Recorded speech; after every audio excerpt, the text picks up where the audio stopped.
પાછા ગુજરાત પર આવીએ। ગુજરાતમાં આજે ભાજપ પ્રદેશ પ્રમુખનું વિધિવત નામ ફાઇનલ થઈ ગયું છે। આવતીકાલે ચાર્જ સંભાળશે। સહયોગી ધવલ બારોટ જોડાયા છે, જગદીશ વિશ્વકર્માના ઘરેથી જોડાયા છે, કેમ કે શુભેચ્છાઓનો વરસાદ થઈ રહ્યો છે। ગઈકાલથી મીડિયા માધ્યમોમાં સૂત્રો તરીકે નામ ચાલી રહ્યું હતું, પણ હવે એક ઓબીસી ચહેરાને પ્રોજેક્ટ કર્યો છે ભાજપે પ્રદેશ પ્રમુખ તરીકે। કઈ રીતે અંદરખાને ગણગણાટ છે ભાજપમાં, શું કહેવું છે કાર્યકર્તાઓમાં, અંદરખાને શું ચર્ચા છે ઓવરઓલ આ જાહેરાત બાદ, કેમ કે વિધિવત આવતીકાલે ચાર્જ સંભાળશે જગદીશ વિશ્વકર્મા?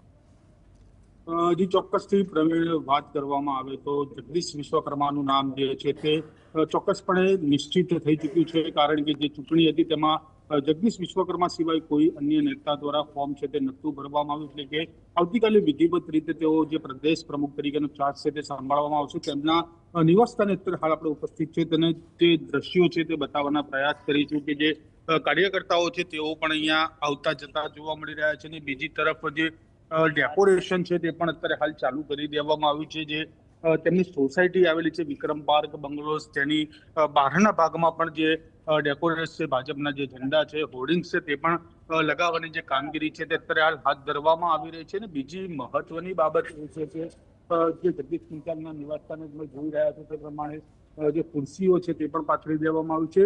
અને સંભવિત વાત એ પ્રમાણે સામે આવતી હતી કે રાત્રે 9 વાગે જગદીશ વિશ્વકર્મા જે છે તે પોતાના નિવાસ સ્થાને આવશે અને ત્યારબાદ મીડિયા મિત્રો સાથે મુલાકાત કરશે, પરંતુ તેને પણ અત્યારે હાલ મોકૂફ રાખવામાં આવી છે। એટલે કે ગણી શકાય કે જે કાર્યકર્તાઓ છે તેઓ જગદીશ વિશ્વકર્માના નિવાસ સ્થાને આવશે, કારણ કે જે પ્રમાણે નિકોલના જે ધારાસભ્ય પણ છે પોતે અત્યારે હાલ ચાલુ ધારાસભ્ય જોવા મળી રહ્યા છે, એટલે અહીંયા પણ આવતી રાત્રે તેના જે શુભેચ્છકો છે, જે કાર્યકર્તાઓ છે તેમની સાથે પણ જે મુલાકાત છે તે તેમના દ્વારા કરવામાં આવશે। અને બીજી મહત્વની બાબત એ છે કે ઓબીસી ચહેરાને સ્થાન આપવામાં આવ્યું છે ભાજપની અંદર। ભાજપમાં ઓબીસી ચહેરાને જ્યારે સ્થાન આપવામાં આવ્યું ત્યારે કોંગ્રેસમાં પણ જે પ્રદેશ પ્રમુખ છે તે ઓબીસી ચહેરો છે, અને આમ આદમી પાર્ટીમાં પણ ઓબીસી ચહેરો જે છે તે પ્રદેશ પ્રમુખ તરીકે અત્યારે હાલ જોવા મળી રહ્યો છે। એટલે કે ચોક્કસથી જે પ્રમાણે વાત કરીએ તો અમદાવાદમાંથી મુખ્યમંત્રી અને પ્રદેશ પ્રમુખ બંને અમદાવાદમાંથી જોવા મળી રહ્યા છે। એટલે કે આગામી 5 થી 7 દિવસની અંદર જે મંત્રીમંડળનું વિસ્તરણ છે તે પણ થાય તેવા પણ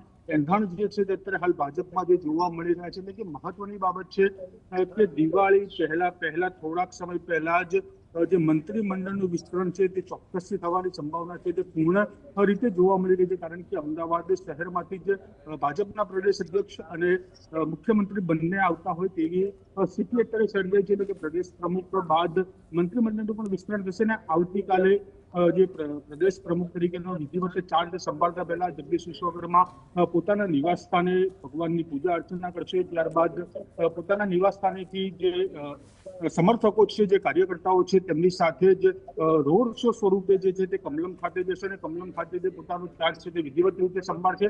સમગ્ર કાર્યક્રમની રૂપરેખાની વાત કરવામાં આવે તો અમદાવાદ શહેર ભાજપ સમિતિ દ્વારા પણ એક કાર્યક્રમનું આયોજન કરવામાં આવ્યું છે, તેમાં તમામ જે હોદ્દેદારો છે તેઓને ઇન્દિરા બ્રિજ મધર ડેરી પાસે હાજર રહેવાનું ફરમાન છે તે કરવામાં આવ્યું છે। અને મહત્વની બાબત છે કે જે ખુલ્લો ટ્રક આવે છે તે ટ્રકની અંદર પણ ત્યાંથી પસાર થઈને તે કમલમ ખાતે જશે અને કમલમ ખાતે પોતાનો જે વિધિવત ચાર્જ છે તે આવતીકાલે સંભાળવામાં આવશે। આભાર ધવલ સમગ્ર અપડેટ બદલ। તો આવતીકાલે કમલમમાં વિધિવત રીતે ચાર્જ સંભાળશે, કેમ કે બિનહરીફ થયા છે, સામે કોઈ ફોર્મ ભરાયું નથી। તો હવે ચર્ચા પ્રદેશ પ્રમુખની જાહેરાત થયા બાદ મંત્રીમંડળના વિસ્તરણની હશે, અને તેમાં કયા નામો હશે, કયા નામ સાઈડમાં થશે, કેટલા પ્રમાણમાં સાઈડમાં થશે, એની ચર્ચા હવે અંદરખાને